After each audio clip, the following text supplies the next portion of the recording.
I am stuck, deciding between four paths: left, straight, right, or back. Going back would be stupid. Where I come from, no one likes me. I am not being dramatic when I say that. I was born in 2006, June 6th, at 6 p.m., and have a birthmark on both of my wrists that say 666. Plus, I am the sixth child of my family. Why did the people not kill me? It is not in their nature to kill. I left them after I turned 6 because a tornado came out of the ground and took everyone's house away. While that happened, my body flew into the tornado. My body sucked in the tornado. Then when I opened my eyes, I heard someone yell, "Its eyes have turned black." And then the tornado came out of my body and knocked all the people out. I left before I could do any more damage. I have not seen any more humans since I have taken my leave, so I don't know if my eyes are still black. I may still be 6 years old. I have no way of telling time. It is dark all around me, every day, every hour, and every second, ever since I turned 6.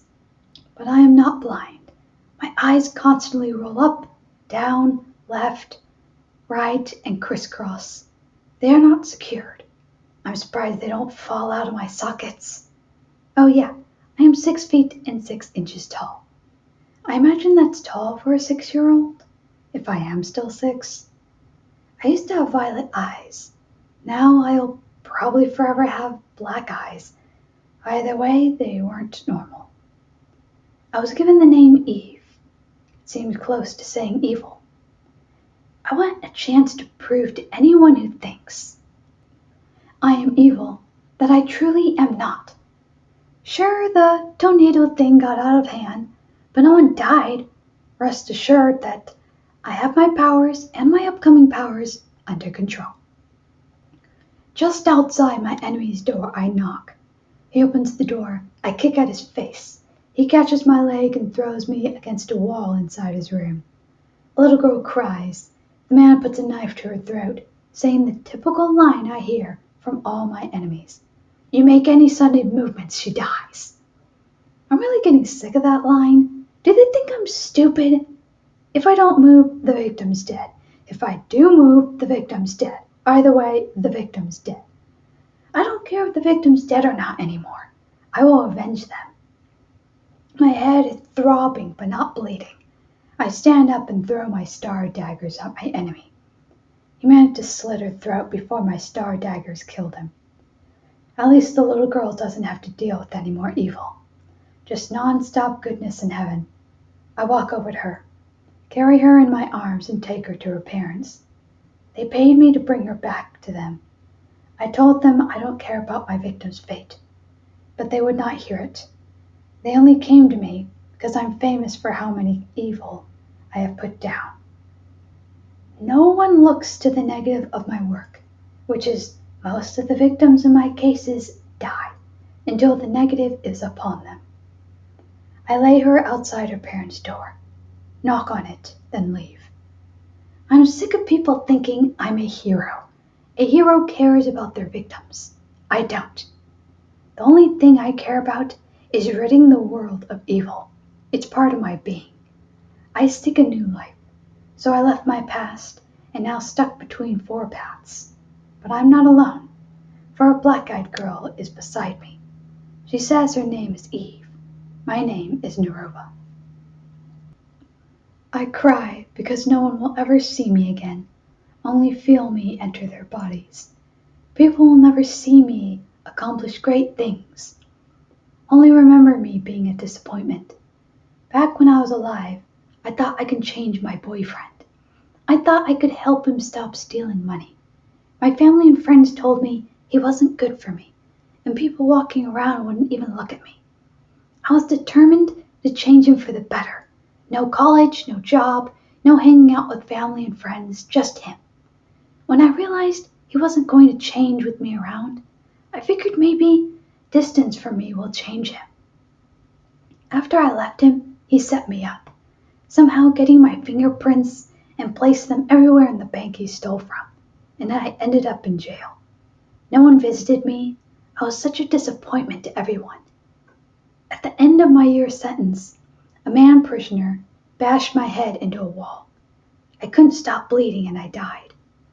Now I'm just this invisible thing that can enter people's bodies for a while. My death changed one thing about jails and prisons. Only women together and only men together. No more women and men prisoners together. I went to visit my ex-boyfriend to see if he has changed. He has, but for the worst. Killing and torturing is also what he does now. I try to enter his body to stop him, but somehow I can't. I memorize his movements, and when I know them all, I enter the victim's body and fight him. What I planned to do was knock him out, but no, that didn't happen. When I was about to knock him out, I got pushed out of the victim's body. I tried to enter the victim's body again, but I couldn't.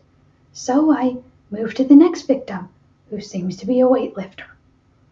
I make him slam into my ex so that the first victim wouldn't get shot. Wow, this weightlifter is useful. Because when he slammed into my ex hit his head up against a wall and knocked out. I get pushed out of his body and see the first victim call 911 from a payphone. They are safe now. I am being called somewhere. The calling is loud. It's all I can focus on. It has brought me to 4 paths. Along these 4 paths are a black-eyed girl and a lady. They do not see me, but they can somehow sense my presence. They say their names are Eve and Nerova. My name is Vaniqua. A red bird with black wings landed on Eve's shoulder, chirping away a melody. When it ended its melody, the straight, right, and back paths crumbled. The only path now was left. Without question, the ladies started walking left. The bird stayed with Eve, sleeping on her shoulder. The grass they walked through was up to their knees, and the further they got through it, the grass got taller. When butterflies arrived, flying toward them, the grass was up to their chests. Vaniqua saw something strange in the butterflies, so she entered Nerova's body and knocked Eve to the ground. The butterflies' heads turned into bats, just missing their necks. The grass began to grab at their waists and ankles. They couldn't escape until the bird woke up and chirped loudly and quickly. Everything died around them. The butterflies' wings ripped apart, while their bat heads exploded, and the grass turned brown, falling into the dirt. The dirt turned into quicksand and sucked in the ladies and the bird to Stefano's lair. How do you love my bird? Stefano grinned down from his black chair while his bird flew back to him. All the ladies looked around them and realized everything was black. The only thing that stood out was the bird. I would very much like for you ladies to join me. Yes, even invisible Vaniqua. You should know our answer is no, brother. Eve looked around trying to find him. Her gut told her he was her kind. More power for me then. Stefano struck Eve across the face, making her fall to her knees. His bird never stopped yelling out, making the ladies scream out in pain. Every part of their bodies yelled in agony. Vaniqua felt the pain as well, even when she left Nerova's body. But somehow the pain was less when she wasn't possessing someone. She locked her eyes with the bird, about to enter Eve's body to destroy the bird, but Stefano came up from behind her and snapped her neck, knocking her out. Nerova tried to ignore the pain by bringing out her star daggers to try to kill the bird with, but the pain got even worse, making her drop the daggers and curl up in a fetal position.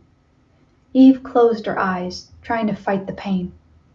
When she faced the bird, a force from both the bird and Stefano pushed at her, making her hit against a wall. Nerova crawled over to where she sensed Vaniqua, lying on the ground before her. She screamed Eve's name. Eve opened her eyes, which constantly changed from black to red to violet, and she looked at Vaniqua, pointing her hands at her.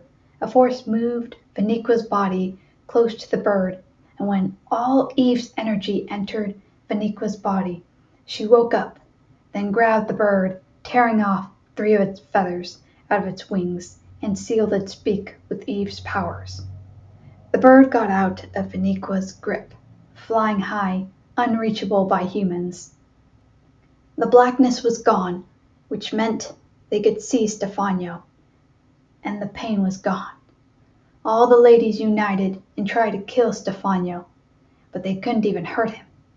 They looked at the bird while blocking Stefano's blows, knowing it was the key to Stefano's shield he seems to have around himself. To get rid of his shield, they must kill the bird. Eve grabbed Vaniqua's arm and flew toward the bird, trying to kill it, but whenever they got near, it flew higher. Whenever Stefano used his magic to strike at Eve and Vaniqua, Nerova threw her star daggers to deflect his magic. Stefano got annoyed that he sent icicles toward Nerova, but Eve was also keeping an eye below and created an icy wall in front of Nerova. One of the icicles shattered apart, along with the icy wall Eve created. Then she controlled the other 3 icicles and sent them toward the bird like rockets, following their target. 2 of the icicles struck the bird's wings, making it fall to the ground. On impact, the bird exploded. Its parts flew into Stefano, Vaniqua, Eve, and Nerova, since they were all near where it died. Nerova and Vaniqua kept defending Eve from Stefano's magic. Everyone froze except for Eve, realizing her powers combined with the bird's have given her speed and energy to never tire. She knew the only way to strike him down was to enter his body and explode before he unfroze. So that's exactly what she did. The time freeze has stopped, and Stefano exploded into pieces, which slowly transformed into Eve. Mission accomplished. No saviors lost, yet something isn't quite right. Eve clutched at her head, screaming in pain, realizing she killed Stefano's body, but not his spirit, which is controlling her now. That's not the only problem. Since bird pieces also flowed into Stefano, it gave him the ability to multiply himself. The ladies are surrounded by multiples of Stefanos. Is there any hope? Wait, what? That's how it ends? What happens to them? Do they eliminate the Stefanos? Does Eve overcome Stefano's spirit? Does evil win? Why the heck is it called Saviors when it ends that way? A little girl asked an old man on a bench beside her, both waiting for the train. It is called Saviors because the author wants readers to determine the character's outcome. What if some readers want Stefano to win? There are all types of saviors, good and bad, the saviors of light and the saviors of darkness. What savior are you for?